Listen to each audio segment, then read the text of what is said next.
This is Democracy Now!, democracynow.org, The War and Peace Report. I'm Amy Goodman. And I'm Nareen Sheikh. Welcome to our listeners and viewers around the country and around the world. We begin today's show in Florida, where 17 people died Wednesday in one of the deadliest school shootings in U.S. history. The massacre at the Stoneman Douglas High School in Parkland, Florida, was the 18th school shooting this year, according to Everytown for Gun Safety. This means there have been a school shooting on average every 60 hours so far this year. Police have identified the gunman as a 19-year-old former student named Nicholas Cruz. He was carrying an AR-15 with multiple magazines of ammunition. In addition to the 17 dead, 15 people were injured. Students described the terror of being inside the school during the shooting. I was in the classroom and all I heard was the gunshots. And then when we went outside and the police cleared us for us to go outside, I see the dead bodies. We locked the door, we turned off the lights, and then we waited till the police said it was clear for us to leave. Once the gunman was captured, students spoke to reporters outside the school. We heard gunshots, we heard people knocking on the door saying they were police, but I guess they weren't. They were trying to trick us to come out. The first ones I heard, they were nonstop, two big shots, and then everyone just panicked. There was running everywhere. Police have identified the gunman as a 19-year-old former student named Nicholas Cruz, who'd been expelled from the high school. Cruz was arrested a few miles away from the scene of the shooting. His classmates described him as a loner and a former member of Junior ROTC, who is obsessed with guns.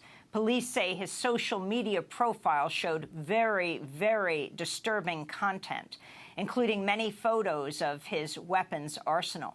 Someone using the name Nicholas Cruz also posted threatened SOTs on YouTube and other sites, including, "I want to shoot people with my AR-15," and "I'm going to kill law enforcement one day. They go after the good people." Cruz's adopted father died when he was young. His adopted mother just died in November of the flu that became pneumonia. The New York Times reports since the Sandy Hook Elementary School massacre in Newtown, Connecticut in 2012, more than 400 people have been killed. The shooting comes just days after President Trump released his budget, which proposes cutting millions of dollars from the National Instant Criminal Background Check System. We're joined now by two guests: Josh Horowitz, Executive Director of the Coalition to Stop Gun Violence, the co-author of Guns, Democracy, and the Insurrectionist Idea. And Geraldine Thompson is a former Florida Democratic state senator. She represented the Orlando district where the 2016 Pulse nightclub massacre took place. We welcome you both to Democracy Now! Geraldine Thompson, let's begin with you. You're not far from where this high school shooting took place, right near Fort Lauderdale, which, by the way, experienced another shooting where 5 people were killed just a year ago at the Fort Lauderdale airport. But now at this school, the horror of 17 people being killed, 3 outside the school, 12 inside the school, and then 2 who were injured who have since died. This must bring back horrific memories for you from Pulse in 2016, the nightclub where Omar Mateen gunned down 49 people in the club and injured more than 50 others. Yet, what has been done? What are the laws in Florida? Please share your response. Well, unfortunately, nothing has happened since the Pulse nightclub shooting. And I said at that time, and I want to repeat today, that we have got to tighten our laws with regard to gun ownership in this country. I see no reason why a private individual needs a military-type weapon and a magazine of ammunition with enough rounds to kill hundreds of people. So we have got to tighten up who gets guns, who has access to guns in this country. And we have seen inactivity on the part of Congress. We have seen dysfunction on the part of Congress. And I think the state legislatures need to assert their power to require a constitutional convention for the purpose of amending the United States Constitution to require term limits for members of Congress. You have careerists in Congress. You have people who take ownership of the position. They don't come back to the communities that elected them. And so there is a disconnect with regard to what the people want. And I think the only way to address this is through term limits for members of Congress.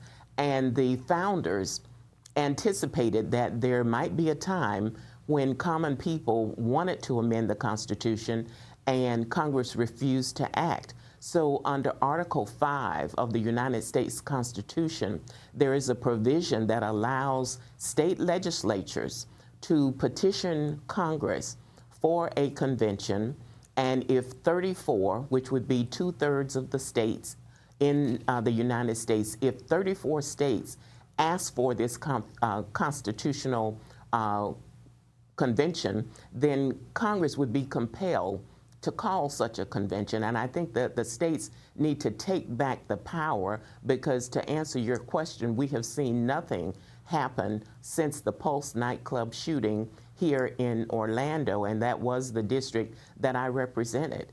And you saw the trauma to the first responders, to the physicians, just as you see the trauma today. You have 17 people who are killed, but you have many more people who are traumatized because teachers don't sign up to go into war zones. They're not equipped to deal with the kind of weapon that was used in this massacre yesterday. And you have students who are traumatized. And we have counselors at schools, but those counselors are overburdened with paperwork with regard to standardized testing. They've got to keep a record of all of that attendance. So they don't really function in the sense that they can sit down and talk with students about what's going on with them. And I know that in many instances, there are counselors, special counselors that are brought in with regard to how to handle grief and how to handle loss. But this should not be a common occurrence in our country. And we see it happening, as you said, the number just since 2018 is just unfathomable that we should see this happening in this country because of inactivity, because of dysfunction on the part of Congress. Well, I want to go to comments that Florida Governor Rick Scott made last night, Wednesday night, speaking at a press conference. He said the shooting was, quote, pure evil. How could this ever happen in this country? How could this happen in this state? This is a state that is focused on keeping all of our children safe. When you come to the conclusion, this is just absolutely pure evil. This state does not tolerate violence. We have law enforcement that will always show up to defend our safety. So that's Governor Rick Scott speaking last night. He also refused to be drawn into a discussion about gun control when he was asked by a reporter if stricter legislation was needed. You know, my heart goes out to everybody impacted today. You know, all of us can internalize this if it would happen to their family. You know, all of us want to live and have everybody live in a safe community.